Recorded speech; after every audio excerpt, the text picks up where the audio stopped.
Pessoal, bom dia, boa tarde, boa noite, dependendo da hora que vocês estão assistindo essa palestra. Sejam bem-vindos ao segundo Conascigem. Meu nome é Sara e eu fui convidada para apresentar para vocês a palestra de análise de polimorfismos genéticos aplicada ao estudo do câncer. Espero que vocês possam aproveitar um pouquinho do conteúdo que eu vou trazer para vocês hoje.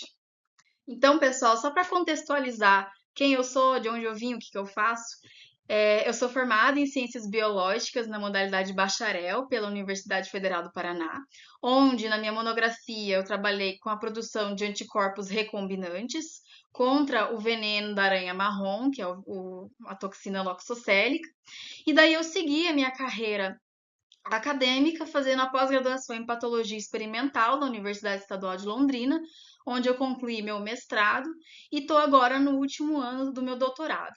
No meu mestrado, eu já comecei a trabalhar com polimorfismos genéticos, mas foi principalmente com relação ao câncer de mama, onde eu trabalhei com polimorfismos genéticos em genes relacionados à resposta imunológica antitumoral. E agora eu estou trabalhando com polimorfismos genéticos em pacientes que tiveram Covid-19, ou seja, foram infectados pelo SARS-CoV-2.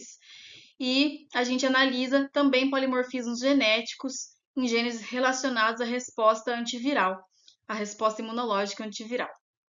Então, antes da gente entrar mais efetivamente em polimorfismos genéticos, a gente precisa entender que nós, seres humanos, assim como outras espécies de animais, a gente varia de um ser humano para outro, de uma pessoa para outra. E isso não necessariamente quer dizer que essas variações são ruins, pelo contrário, elas atribuem a nós as características visuais que nós temos, tanto visuais externamente quanto internamente. Se eu pegar dois seres humanos que não são aparentados, que não têm nenhum parentesco, eu vou conseguir identificar cerca de 99,5% do DNA desses dois indivíduos como idêntico. Mas essas pequenas variações que eu comentei, a gente consegue observar em diversos locos gênicos, onde eu vou ter variações nos alelos, e essas variações são comuns nas populações. E elas são atribuídas como variantes, a gente também pode chamar elas de variantes ou polimorfismos. Eu posso ter variações entre indivíduos de várias populações em que alteração em sequências de pares de bases vão conferir essa variabilidade genética. Não necessariamente essas alterações são ruins e não necessariamente elas agregam alguma coisa. Muitas das vezes elas são silenciosas e simplesmente existem ali por um fator hereditário. E, inclusive, se eu pegar uma população, por exemplo, asiática e comparar com uma população africana, por exemplo, eu vou ter uma predominância dessas variantes genéticas diferente entre essas populações. Então, é importante a gente saber que não necessariamente elas vão causar alguma doença. Então, no contexto de variação genética dentro do genoma humano, a gente pode observar alterações desde o nível macro, como, por exemplo, alterações na quantidade de cromossomos em uma célula, eu posso ter o aumento ou diminuição na quantidade de cromossomos, eu posso ter inversão e deleção de regiões desses cromossomos, eu posso ter alterações epigenéticas de metilação, por exemplo, nessas regiões mais segregadas do DNA, e eu posso ter também alterações mais micro, por exemplo, alterações de um único par de base ou de pequenas sequências de pares de base. Para eu poder chamar uma variação de polimórfica, ou seja, um polimorfismo, ela precisa estar presente pelo menos em 1% de uma determinada população. Então, muitas das vezes, eu acabo tendo um polimorfismo numa população X que não é considerado um polimorfismo numa população Y, por causa da sua frequência.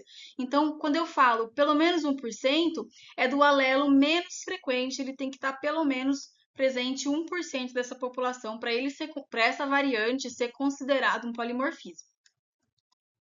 Quando a gente fala de polimorfismo, a gente tem diversos tipos de polimorfismos. Uns são mais frequentes que os outros, uns são mais compreendidos que os outros, mas a gente tem alguns tipos e todos eles têm suas aplicações na questão de pesquisa, na medicina, por exemplo.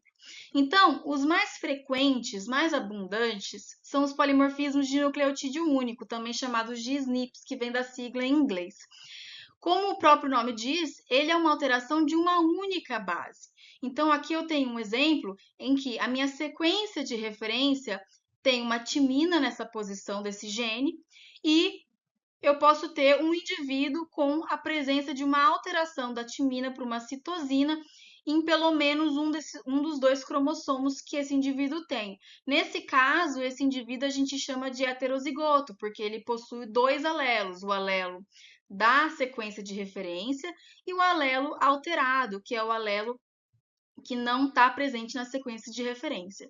Se ele tivesse uma citosina em ambos os cromossomos, ele seria um homozigoto. E se ele tivesse a timina em ambos os cromossomos, ele também seria um homozigoto. Geralmente, então, eu tenho apenas dois alelos, no caso dos polimorfismos de nucleotídeo único.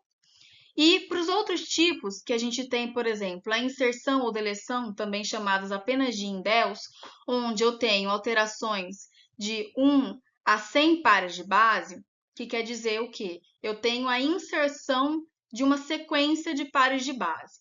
Eu posso ter uma indel simples, que quer dizer apenas a presença ou ausência de um pequeno segmento de DNA. Então, por exemplo, eu tenho aqui uma inserção de uma única base, porém essa inserção de uma única base vai levar ao deslocamento da minha matriz de leitura, da minha sequência de leitura aqui. Observem que esse T devia estar pareado com esse T, com essa timina. Mas como eu tive a inserção de uma guanina aqui, eu tive o deslocamento dessa fita do DNA, da matriz de leitura dessa fita do DNA para a direita. Normalmente eu apresento também, nesse caso das indels, dois alelos, quando elas são inserções ou deleções simples. E quando eu tiver as inserções ou deleções do tipo microsatélite, que são mais complexas, onde eu vou ter geralmente uma unidade de 2, 3 ou 4 nucleotídeos que vão estar repetidas de 5 a 25 vezes, devido ao número de repetições desses blocos de nucleotídeos, eu vou ter, então, pelo menos 5 ou mais alelos para aquele polimorfismo. Então, esses polimorfismos são chamados de microsatélites, onde eu vou observar aqui a repetição em bloco dessas pequenas sequências de nucleotídeo. Eu posso ter também variantes no número de cópias, que geralmente são a presença ou ausência de segmentos do DNA de geralmente 200 a 1.500 pares de base, e a gente vai apresentar, justamente devido à quantidade de segmentos, dois ou mais alelos. Eu posso observar um bloco de pares de base que pode estar repetido inúmeras vezes em um dos cromossomos ou em ambos os cromossomos, e isso varia de pessoa para pessoa. Eu posso ter também o último tipo, as inversões, ou seja, são algumas sequências de pares de base que vão estar invertidas em um dos cromossomos ou em ambos os cromossomos quando a gente compara com uma sequência de referência. Eu posso ter, geralmente, dois alelos, nesse caso, quando a gente tem o polimorfismo de inversão. Quando eu falo aqui sequência de referência, essa sequência ela é baseada em estudos populacionais em que eu tenho o sequenciamento do genoma dessas populações e eu utilizo a sequência mais comum como referência. Então, não necessariamente essa sequência é uma sequência predominante em todas as populações, quando a gente diz em termos mundiais. Então, eu não posso comparar sempre uma sequência asiática com uma sequência americana, com uma sequência sul-americana e por aí vai. Depende muito da etnia, da raça daquele indivíduo e daquela população. Então, as sequências de referência, à medida que a gente vai estudando esses polimorfismos e eles vão sendo descobertos, também pode mudar. A gente também pode observar alterações nessas populações que levam a uma mudança nessa sequência de referência. Então, resumindo os tipos de variações em um genoma humano, a gente pode encontrar de maneira bem típica e normal cerca de 5 a 10 milhões de SNPs, ou seja, polimorfismo de nucleotídeo único, em uma população. Ou então, em termos de indels, as inserções ou deleções, quase 500 mil inserções e deleções nessa população. Pouquíssimas dessas alterações vão levar a mudanças na matriz de leitura daquele DNA. Pouquíssimas, menos ainda, vão levar à alteração do splicing daquela proteína, do RNA mensageiro que vai originar uma proteína. E pouquíssimas dessas alterações, essas milhões de alterações, vão levar à perda de função. Então, não necessariamente e bem em pequenas quantidades, a gente tem variantes patogênicas. A maioria delas não é patogênica. E a gente precisa ter isso em mente, porque quando eu entrar aqui em termos de polimorfismos e o câncer, que é o tema da palestra, não necessariamente o fato de você portar aquele alelo de um determinado polimorfismo em um determinado gene vai resultar em um desenvolvimento de uma neoplasia, de um câncer. Ou outro tipo de doença, né? A gente pode ter polimorfismos relacionados a diversos tipos de doença e não apenas o câncer. Então, não necessariamente você portar aquela variação vai determinar que você vai desenvolver o câncer ou não. Isso é importante a gente lembrar para quando a gente for fazer qualquer tipo de teste genético, não ficar assustado com o resultado. Os polimorfismos genéticos, diferentemente de outros tipos de mutação, eles estão presentes de forma equilibrada no genoma. Então, por mais que eu seja um heterozigoto, ambos os cromossomos, pelo menos os genes desses cromossomos, onde esse polimorfismo está, vão ser expressos de maneira igual, de maneira equivalente. Então, a gente vai ter ali presença de ambos os alelos de maneira igual. Normalmente é dessa maneira. É diferente de outras mutações em que eu vou ter um desequilíbrio alélico, ou então eu vou ter um padrão de expressão monoalélica que vai facilitar ou vai ser o motivo do aparecimento de diversas doenças. Quando a gente fala de polimorfismos genéticos, como por exemplo os SNPs, a gente vai observar um equilíbrio na expressão em ambos os alelos. Os polimorfismos genéticos podem ter diversas aplicações, a gente consegue utilizar eles para diversas situações. Então, por exemplo, na pesquisa, não só no caso de câncer, mas mapeamento gênico de populações para observar questões evolutivas, padrões de segregação, de herança desses polimorfismos em determinadas populações, para a gente conhecer realmente a variabilidade genética que está presente e difere uma população de outra população.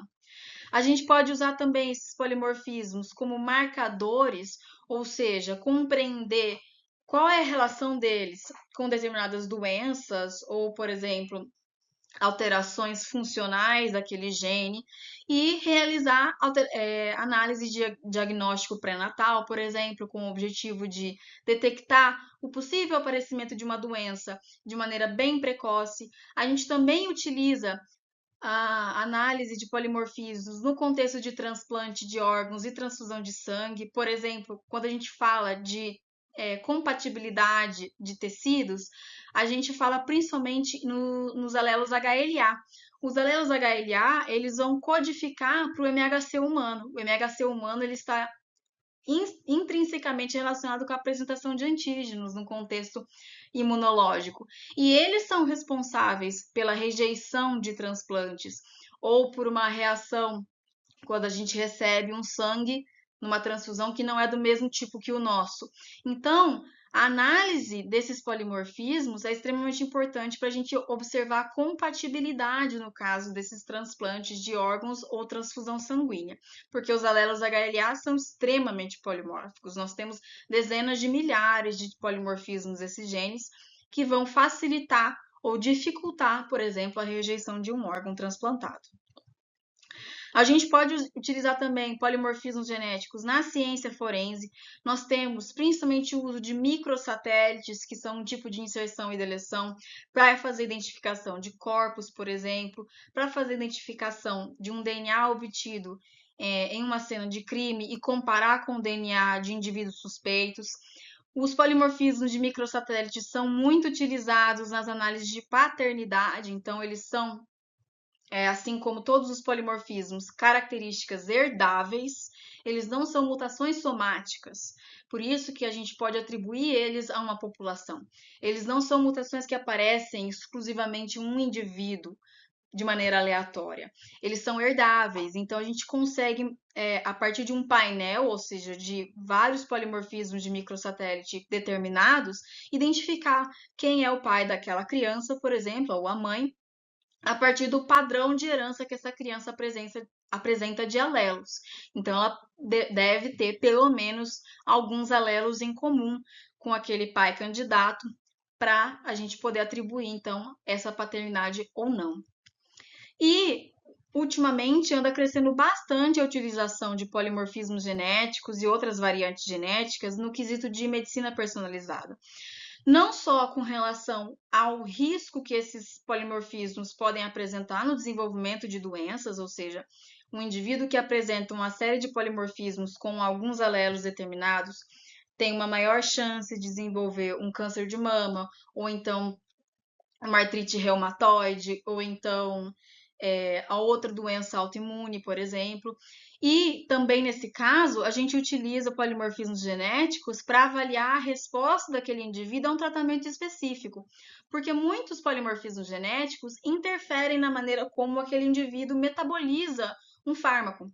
Então, sabendo da característica genética daquele indivíduo, sabendo que essas características determinam se ele vai metabolizar bem um determinado fármaco, eu consigo direcionar o tratamento desse indivíduo, ou seja, fazer a medicina personalizada dele.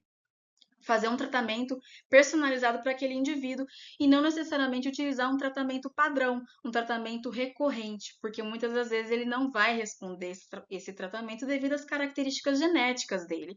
Então, vai ser uma perda de tempo para aquele paciente, vai ser um tratamento pífio que não vai levar resultados, justamente porque ele não vai metabolizar da maneira correta aquele fármaco, ou seja, o fármaco não vai desempenhar o papel dele no tratamento daquela doença. Então, a gente consegue também personalizar o tratamento em diversas doenças para diversos indivíduos a partir do conhecimento do seu padrão genético. Entrando no mérito do câncer, a gente precisa entender um pouquinho como que funciona a genética e o câncer. O câncer, ele é uma doença extremamente multifatorial e de um peso ambiental muito grande. Então, de 80 a 90% dos cânceres que a gente observa são causados por fatores ambientais. Apenas de 10 a 20 têm um fundo genético, são causados por fatores genéticos. Então, quando eu falo aqui de polimorfismos genéticos, além de outras alterações genéticas que existem, a gente precisa entender que não somente esses polimorfismos vão causar um câncer. Eles precisam de todo um contexto, de todo um acúmulo de fatores que vão desencadear o desenvolvimento de uma neoplasia. Então, os polimorfismos eles estão presentes em apenas 10 a 20% dos casos. E dificilmente um único polimorfismo causa câncer. Nos estudos entre polimorfismos e câncer, então nas análises de associação entre SNPs, por exemplo, aqui eu vou dar um enfoque maior em SNPs, porque são os mais abundantes, ok? Mas a gente pode também extrapolar essas ideias para os outros tipos de polimorfismo. Então, nesses estudos de associação entre polimorfismos e câncer, a gente vai não só analisar a frequência dos determinados alelos daquele polimorfismo, então normalmente são dois, não só analisar a frequência daqueles alelos na população que eu selecionei, mas também a herdabilidade em conjunto daqueles alelos. Então, quando eu analiso mais de dois ou mais SNPs, eu consigo fazer uma análise de haplótipo desses polimorfismos. Quer dizer o quê? A herdabilidade em conjunto dessas variantes em um indivíduo. Muitas das vezes, essas variantes são herdáveis de forma uniforme entre elas, conjuntamente. Então, a gente vai ter a presença de haplótipos mais predominantes nessa população. E esses haplótipos vão nos auxiliar também, não só a frequência do alelo em si, a atribuir ou não um risco maior daquele indivíduo de desenvolver uma certa doença ou também uma proteção naquele indivíduo contra uma determinada doença. Então, quando a gente pega, se vocês forem estudar depois sobre polimorfismos e doenças em geral ou câncer, vocês vão encontrar a análise de genótipo, que são a presença dos alelos, e a análise de haplótipo, que são a presença desses alelos em blocos herdáveis nessa população. Em termos de estudos de associação, eu posso realizar diversos tipos de estudo. Por exemplo, os estudos que eu realizo lá no laboratório, que nós realizamos no nosso grupo de pesquisa, são estudos bem localizados, onde eu tenho uma amostra populacional de cerca de 300 a 60 amostras de DNA de indivíduos, onde eu englobo tanto indivíduos controles, que são aqueles indivíduos que têm ausência de câncer e aqueles indivíduos que tiveram o câncer diagnosticado, ou eu posso ter análises, que são os estudos de associação genômica ampla. Isso quer dizer o quê? Eu consigo obter sequências de DNA de dezenas, milhares de indivíduos que estão depositados em bancos de dados. Esses bancos de dados estão disponíveis, são de graça, são abertos, então pesquisadores conseguem obter esses bancos de dados com essas milhares de sequências de DNA de indivíduos que tiveram dezenas não, que tiveram uma doença específica ou algumas doenças, e eu consigo selecionar essa sequência de DNA para observar nelas determinados SNPs da minha escolha, da minha preferência. Eu posso analisar diversos SNPs, centenas deles, ou eu posso analisar poucos. É claro que esses estudos são extremamente importantes para atribuir o peso desses SNPs no risco de desenvolver alguma doença, como câncer, porém, eu preciso ter em mente que essas alterações genéticas são variáveis entre as populações. Então, existem diversos estudos mostrando associação de risco, por exemplo, com câncer de mama em uma população X e Y, mas no Brasil, por exemplo, a gente não encontrou associação entre essa variante genética, esse polimorfismo e o desenvolvimento de câncer de mama. Então, quando a gente faz esses estudos de associação genômica ampla, com milhares de amostras, a gente precisa ter esse filtro, esse cuidado na hora de analisar os dados. Porém, quando a gente analisa uma pequena parcela da população de menos de 1.000 amostras, que é o caso do meu laboratório, por exemplo, muitas das vezes, infelizmente, a gente não consegue atribuir esse risco a uma população como um todo, porque a amostra em si é pequena. Não que ela deixe de ser significativa, é claro que a gente tem análise estatística e essa análise estatística vai dar para a gente a significância desse resultado. Mas dificilmente eu posso atribuir isso, por exemplo, a uma população de um país inteiro, principalmente no caso do Brasil, onde a nossa população é extremamente miscigenada. Então a gente tem que tomar bastante cuidado com a interpretação desses resultados. A partir desses estudos de associação genômica ampla, ou GIWAS, a gente consegue observar SNPs em regiões não gênicas, ou seja, SNPs em regiões entre genes, SNPs em regiões de introns, que não codificam exatamente para uma proteína. E a gente consegue hipotetizar sobre quais são os seus possíveis papéis dentro daquele gene, quais são as consequências que eu vou observar daquele polimorfismo naquele gene que ele está presente. Quais são as influências? Ele vai causar uma perda de função ou não? Ele vai causar ganho de função? Ele vai aumentar a expressão? Vai diminuir a expressão? Isso vai depender bastante de onde ele está e qual é a alteração que ele acarreta. Vamos passar agora, então, sobre os efeitos que a gente consegue observar dos polimorfismos dependendo da região do gene onde ele se encontra. Então, por exemplo, em regiões promotoras. As regiões promotoras são muito importantes na iniciação e no controle da transcrição de um gene. eu vou ter ali na região promotora a ligação de fatores de transcrição que vão culminar na expressão daquele gene, eu vou ter uma estabilidade no RNA mensageiro, eu vou ter regiões de metilação que vão impedir a minha transcrição daquele gene, ou seja, um silenciamento daquele gene, e polimorfismos nessa região pode dificultar a ligação com fatores de transcrição ou promotores da expressão gênica, posso dificultar a estabilidade daquele RNA mensageiro, levando à sua degradação posterior, ou seja, a não expressão daquela proteína. Eu posso ter uma interferência num sítio de por exemplo, nas ilhas CPG, onde ocorre a metilação do DNA, eu posso ter uma interferência naquele sítio e posso ter, então, a ativação ou desativação, inativação daquele gene. Isso culmina numa alteração importante na expressão daquela proteína. Por exemplo, a gente tem a ecaderina. A ecaderina, ela é uma molécula responsável pela adesão celular, mas a gente pode ter também ela atuando como um importante supressor de tumor.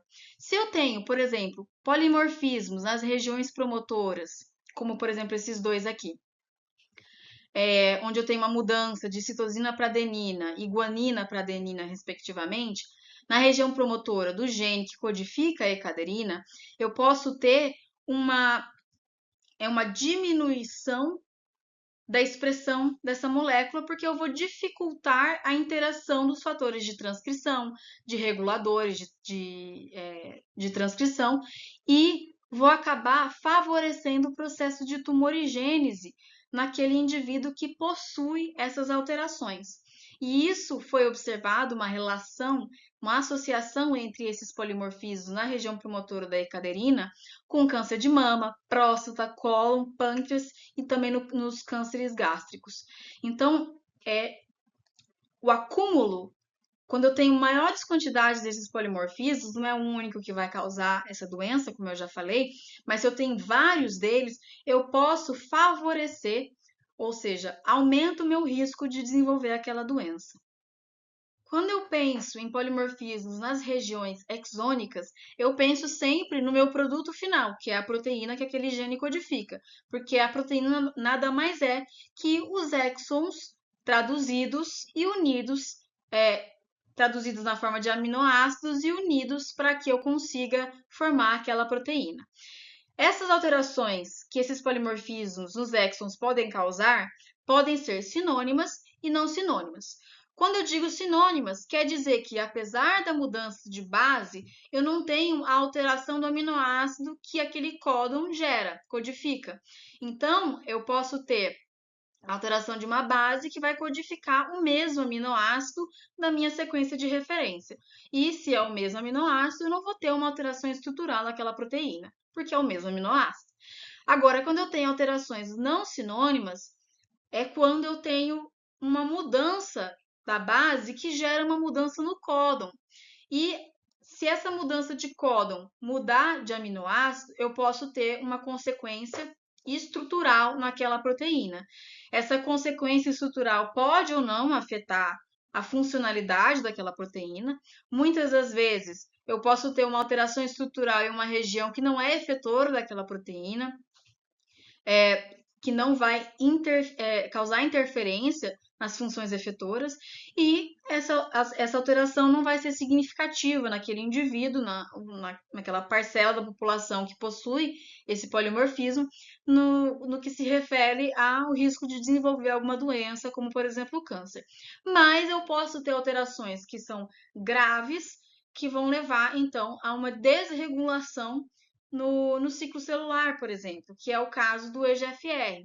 O EGFR é um receptor transmembrana que está relacionado na regulação do crescimento celular, diferenciação, apoptose e transcrição gênica.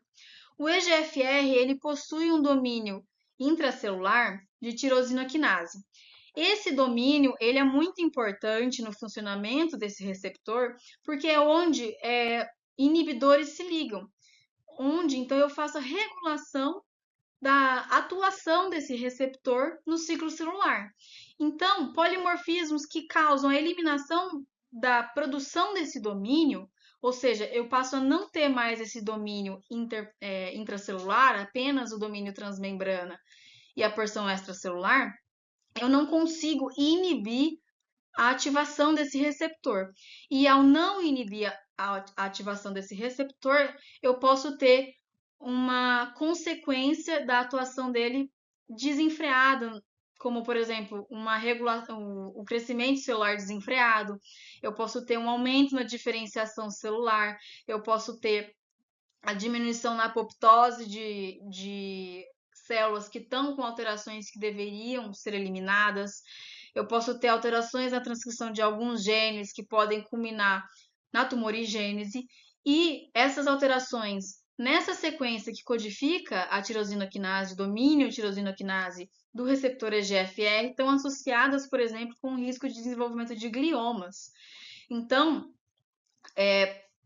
por mais que a gente tenha algumas alterações que, mesmo que sejam não sinônimas, sejam irrelevantes para aquele indivíduo, eu posso ter alterações que são uma única alteração pode culminar em um risco muito grande daquele indivíduo desenvolver uma doença, porque eu deixo de produzir ou eu produzo em uma quantidade muito mais excessiva, por exemplo, uma proteína, ou eu produzo uma proteína que tem uma afinidade muito maior para um determinado receptor, enquanto não deveria ter em termos fisiológicos. Então, eu posso acarretar alterações naquele indivíduo que podem levar a algumas doenças, como o câncer. Os polimorfismos também podem estar presentes em regiões intrônicas, e grande quantidade deles estão. Ah, mas região intrônica não é uma região que codifica uma proteína. Qual a importância disso? As regiões intrônicas, o contrário do que se acreditava antigamente, a gente sabe que hoje que essas regiões são extremamente importantes na regulação do splicing desses genes que vão culminar na proteína específica. E também no controle da transcrição, porque a gente tem sítios de interação de moléculas que fazem um controle da transcrição gênica nessas regiões intrônicas. Então, se eu tenho polimorfismos nessas regiões intrônicas, eu posso, por exemplo, interferir num sítio que é uma sequência de DNA, que é um sítio de interação de RNAs, de microRNAs, por exemplo. Os microRNAs, eles desempenham um grande papel na regulação da transcrição. Se eu altero esse sítio de interação, eu posso aumentar a afinidade desse microRNA nesse sítio de interação ou diminuir a afinidade. Em ambas as situações, eu posso ter uma alteração no processo de regulação da expressão daquele gene. Eu posso culminar também na alteração do splicing do RNA mensageiro, se eu tenho uma alteração intrônica ali daquele gene. Eu posso gerar, então, variantes proteicas de splicing com alterações estruturais diferentes por causa desse splicing alterado.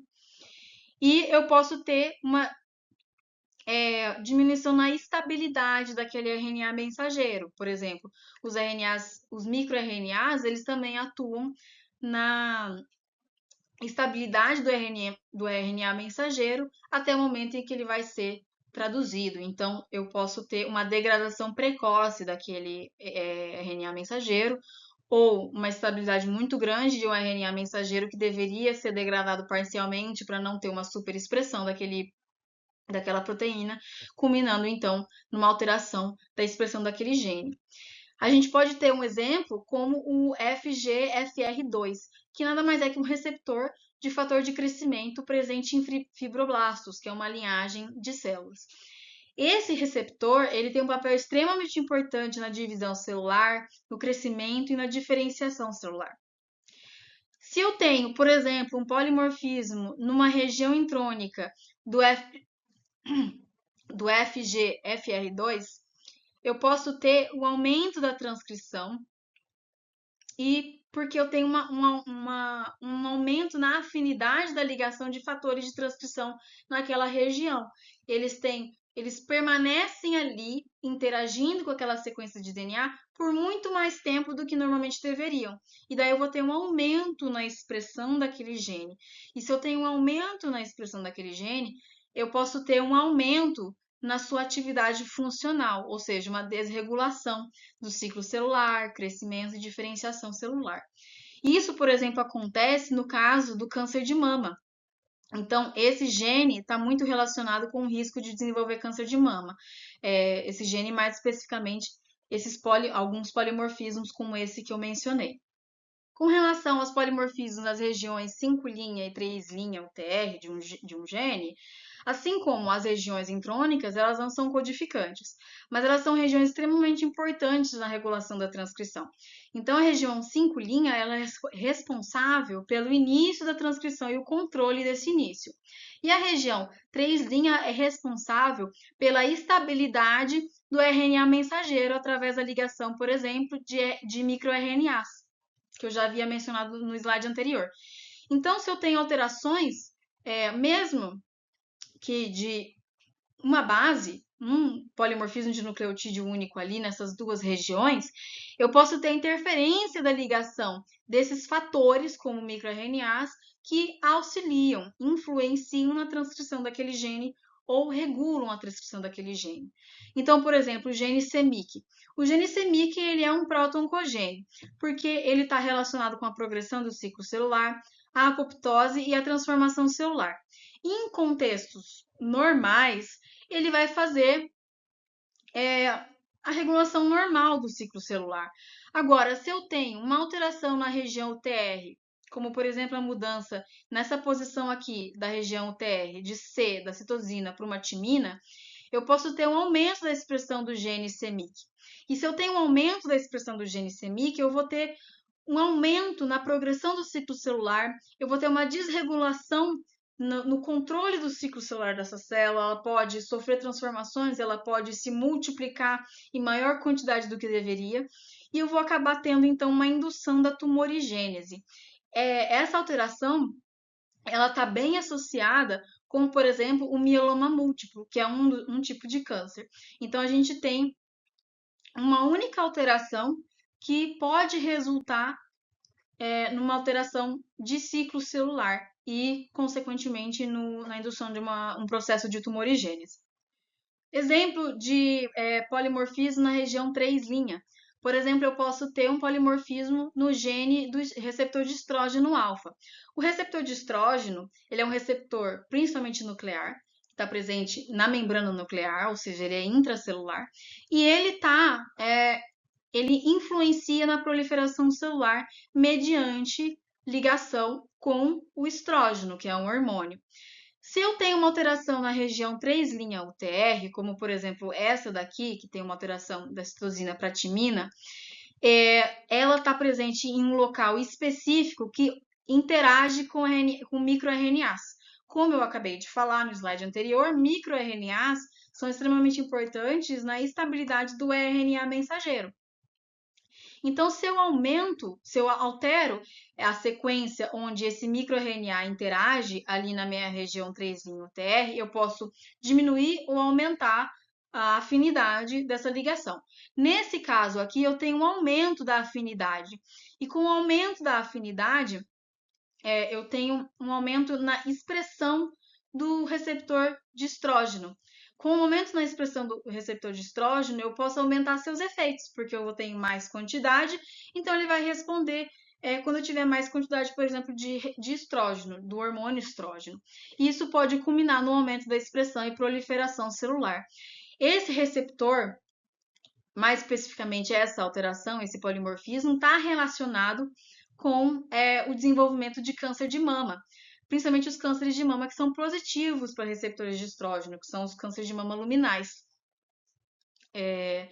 Então, é um receptor, por isso que muitas das vezes o tratamento, nesse caso do câncer de mama, é feito utilizando inibidores de estrógeno, com o objetivo de impedir que esse receptor seja ativado e induza a proliferação celular. Para concluir, é claro que a gente poderia ficar aqui horas falando sobre diversos polimorfismos, sobre polimorfismos que fazem parte do sistema imunológico e interferem na resposta imune contra tumores e outras doenças, polimorfismos que alteram proteínas responsáveis pela regulação da transcrição, pela regulação do ciclo celular e por aí vai. A gente precisa dar um enfoque mais sobre as consequências desses polimorfismos. Mas a gente viu até agora as consequências desses polimorfismos, só que a gente precisa entender que eles por si só não vão causar câncer, não vão causar outras doenças, só porque você possui aquele alelo que está associado com um risco. Não é nem associado com o desenvolvimento, é associação com o risco de desenvolvimento. Então, mesmo que a gente tenha haplótipos associados com risco de desenvolvimento, fatores externos são extremamente importantes, porque eu falei que lá no início, é, o câncer ele é uma doença predominantemente ambiental, ou seja, fatores externos às nossas características genéticas vão influenciar no desenvolvimento ou não. Então, se a gente tem, por exemplo, indivíduos tabagistas, indivíduos etilistas, indivíduos que entram em contato com carcinógenos, como, por exemplo, elementos radioativos, outros elementos químicos que são capazes de induzir alterações que culminam em câncer, a gente precisa levar isso em consideração quando a gente analisa esses polimorfismos e realiza esses estudos de associação com o câncer. Porque o fato de eu ter eles não vai significar que eu vou ter essa doença. Eu preciso de outros fatores e de um acúmulo desses fatores para eu ter eventualmente o aparecimento dessa doença. E eu preciso também ter um defeito no meu sistema imunológico que não vai conseguir eliminar essa neoplasia da maneira adequada, porque o nosso sistema imunológico ele tem como uma das funções a eliminação de células tumorais. Então, a gente precisa ver essa situação de risco de desenvolvimento de um câncer como um todo, não só apenas como os polimorfismos, os SNPs, os indels, mas o acúmulo de mutações em geral, induzidas por elementos externos, os hábitos de vida daquele indivíduo, onde ele habita, para a gente poder realmente atribuir as consequências da presença desses polimorfismos naquele indivíduo, que muitas das vezes vão morrer por outros fatores que não sejam o câncer, mas ainda assim possuem essas variantes alérgicas que estão relacionadas com o desenvolvimento de câncer. Assim como muitas vezes eu tenho um indivíduo que fumou a vida inteira e não desenvolveu câncer de pulmão, morreu por outra situação, por exemplo, um acidente de carro, é, ele nunca desenvolveria câncer de pulmão por causa das características genéticas dele. Assim como pessoas que nunca fumaram acabam desenvolvendo câncer de pulmão, justamente por causa das características genéticas dele também. Então, os fatores ambientais exercem uma influência muito grande no aparecimento do câncer, não apenas a presença desses polimorfismos. A utilidade desses polimorfismos é para a gente desenvolver um painel de biomarcadores moleculares, ou seja, marcadores que vão nos auxiliar a entender se aquela variação genética está associada com a suscetibilidade ou também na prevenção do aparecimento de uma doença como o câncer. Então, existem variantes alérgicas que são protetoras. Nem sempre elas levam a alterações que iniciam a tumorigênese. Elas podem proteger aquele indivíduo contra o aparecimento daquele câncer. Então, a compreensão de como elas funcionam é extremamente importante para a gente conseguir montar um painel de biomarcadores moleculares e utilizar esse painel de biomarcadores moleculares na medicina personalizada. Então, a partir do conhecimento do funcionamento e das consequências das variantes alérgicas que aquele indivíduo tem, eu posso personalizar não só o tratamento daquele indivíduo quando ele já tem uma doença, mas eu posso prevenir o aparecimento daquela doença modulando os hábitos de vida daquele indivíduo. De uma forma bem simples, de uma forma barata e básica. Eu não preciso fazer aquele indivíduo sofrer de uma doença para que ele possa essas alterações genéticas possam entrar em ação no quesito de medicina personalizada. Eu posso iniciar isso muito antes. Bom, pessoal, é isso. Obrigada pela atenção. Espero que vocês tenham aproveitado a palestra de hoje, entendido bastante coisa do que eu trouxe para vocês. Espero que essa palestra possa agregar aí na carreira acadêmica de vocês. Estou aberta a perguntas, fiquem à vontade para me mandar e-mail. Vou estar bem feliz de responder vocês. Fica aí o desejo de muito sucesso, aproveitem o resto do evento, que ele agregue muito na vida de vocês. E fica o meu agradecimento também à comissão organizadora pelo convite, e até a próxima!